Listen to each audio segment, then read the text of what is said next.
NASA has launched what is basically a tow truck into space. Its target is SWIFT, a 21-year-old telescope that can detect the most violent explosions in the universe. SWIFT still works, its cameras still work, its instruments still send useful science home, but the entire observatory has been slowly falling toward Earth because it is running out of something every satellite needs: altitude. SWIFT launched in November 2004 to study gamma ray bursts, brief flashes produced by some of the universe's most extreme events. It was never designed for a mechanic to visit.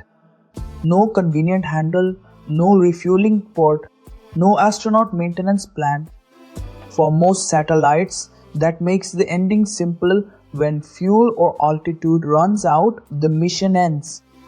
SWIFT's problem became urgent when increased solar activity heated and expanded Earth's upper atmosphere.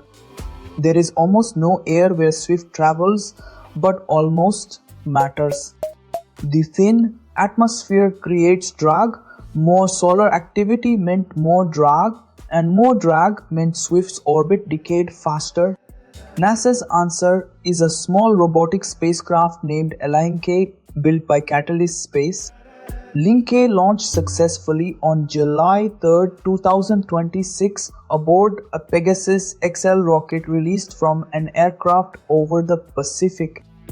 Now it is being commissioned in orbit before attempting the difficult part. Elinke weighs about 880 pounds and stands roughly 5 feet tall, about 1/3 the size of SWIFT. Nearly 20 feet of solar panels power 3 ion thrusters and 3 robotic arms. The plan is to approach SWIFT slowly, inspect a spacecraft that was never meant to be touched, grab it without damaging it, then raise its orbit over several months toward roughly 370 miles. The launch succeeded. The rescue has not. NASA describes this as a high-risk, high-reward attempt, and the distinction matters. But the business logic is already visible. SWIFT is still productive. Replacing all of its capabilities would be expensive and slow. If a smaller machine can extend its life, the customer buys more useful years instead of buying an entirely new spacecraft. That turns a dying telescope into a demonstration for something bigger. Many satellites reach retirement while valuable hardware still works, simply because they lose fuel, position, or control. On Earth, throwing away a working vehicle because its fuel tank is empty would be absurd. In orbit, it has been normal. Linke is trying to prove that normal can change. And SWIFT is only the emergency rescue. A second, much more capable robotic mechanic has just begun a year-long journey toward the satellites where the largest early customers may be waiting. Grabbing a satellite is not like towing a car. There is no road, no shared speed, and no safe place to pull over. Two objects can be moving thousands of kilometers per hour and still appear almost motionless relative to each other, until a tiny navigation error turns a careful approach into a collision. The robotic servicer must first reach the correct orbit. Then it has to match the target's direction, speed, and rotation. It needs cameras and sensors that can judge distance against darkness, glare, and a moving Earth. Thrusters must make corrections without spraying exhaust onto delicate instruments. Software must decide what is safe while radio commands travel from the ground.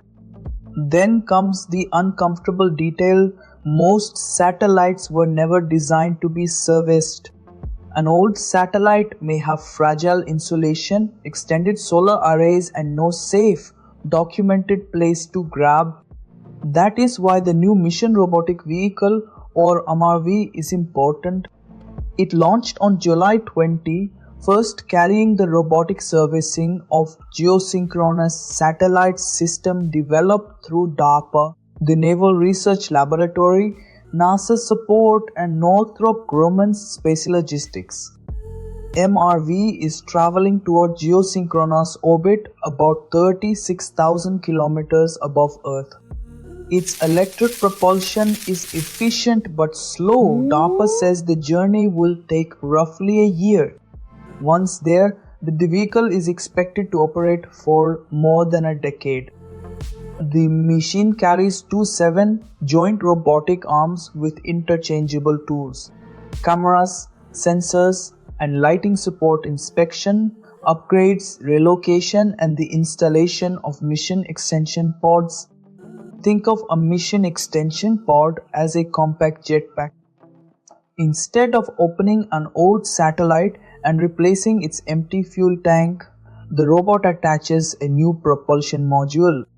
That pod can help control position and is designed to extend operational life by 6 years or more. Attaching a pod avoids opening and refueling incompatible spacecraft. But the robot must still install hardware on an old machine designed by someone else, tens of thousands of kilometers from its operators. NASA brings experience from astronaut servicing of Hubble and robotic refueling experiments on the International Space Station.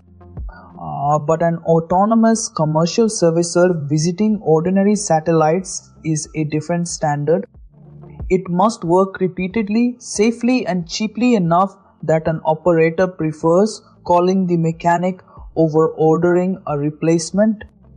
The engineering challenge is enormous, yet the strangest part of this story is that the business did not begin with these new launches.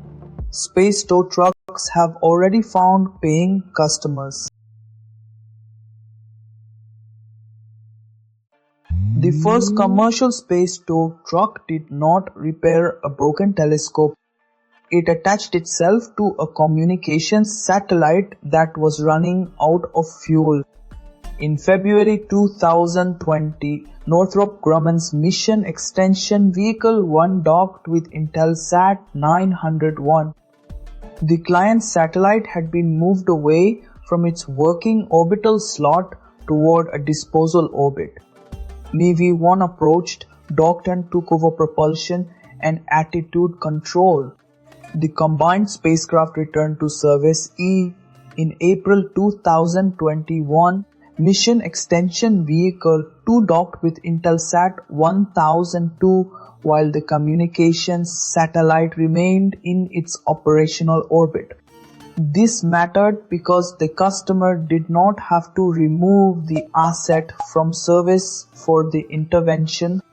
Space Logistics provides the engine and steering while the customer keeps using the satellite. Later, the vehicle can undock and move to another client. Why would anyone pay for that? Because a geostationary communications satellite represents years of engineering, launch planning, and customer contracts. If its payload remains useful, extra operating years can protect service and delay replacement. But two successful mission extension vehicles do not automatically create a mass market. The United States Government Accountability Office found that robotic in space servicing remains mostly unproven and that companies and agencies hesitate to commit resources. This creates a classic chicken and egg problem. Servicing companies need customers before building expensive vehicles. Satellite operators want proven, affordable service before designing missions around it. Compatibility makes the problem worse. An old satellite may lack a docking fixture, use the wrong propellant, or provide no safe place for a robot to apply force. Orbit also changes the economics. Large geostationary satellites are expensive. long-lived and concentrated in a region where one servicer can potentially visit several clients. That makes them attractive early targets. Many low Earth orbit satellites are smaller, cheaper, and built as replaceable members of large constellations. If replacement is cheaper than repair, the mechanic loses the job. Servicing wins only when the value of the extra operating life exceeds the price and risk of the mission. That equation depends on the satellite, its remaining payload value, launch availability, insurance, regulatory approval, and the servicer's reliability. Government customers can change the equation. DARPA funded the robotic servicing payload carried by MRV. NASA contributes simulation, software analysis, and experienced operators. Spatial Logistics owns and operates the integrated vehicle and has rights to use the robotic system commercially after initial demonstrations. That structure shares the cost of proving a capability that private customers might not fund alone. It also reveals the early market communications operators, civil space agencies, and national security users with expensive assets that cannot be replaced quickly. The tow truck is real. The garage network is not. To become an industry, orbital servicing meets standards. Repeat customers and spacecraft designed to accept help before an emergency begins. The future of satellite servicing depends on one boring object, a standard interface. If future satellites include common docking points, refueling valves, navigation markers, and service documentation, a robotic vehicle can become simpler and safer. One servicer could support more customers. Insurance becomes easier to price. Operators can plan maintenance instead of improvising a rescue. The Government Accountability Office identified serviceability requirements as one policy option that could help create a customer base. But requirements also add mass, design work, and cost before anyone knows whether service will be available. Satellite builders may resist paying today for a mechanic they might never call. The opportunity is larger than towing. Space Systems Command is exploring orbital warehousing, propellant distribution, reusable transfer vehicles, inspection and repair. A mature network might move satellites between orbits, deliver replacement parts, refuel spacecraft, and remove dangerous objects. But this is not yet a completed market. It will be measured by repeated missions, paying customers, safe dockings, and value created after the robot arrives. The numbers explain why people are interested. GAO reported that active satellites grew from roughly 1,400 in 2015 to more than 11,000 in 2025. Market analysis cited by GAO projected at least 18,000 additional launches by 2030. NOSAS and the Defense Department spent more than $2 billion over a decade developing servicing demonstration missions. More satellites create more possible customers, but many are cheap and replaceable. The likely early customers are expensive, long-lived assets in difficult orbits, communications satellites, science observatories, and national security spacecraft.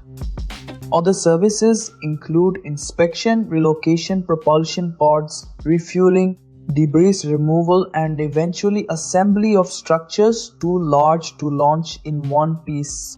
Swift and MRV test different parts of that future.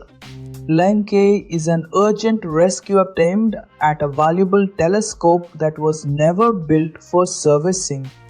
MRV is a long-lived platform intended to perform multiple planned operations in geosynchronous orbit.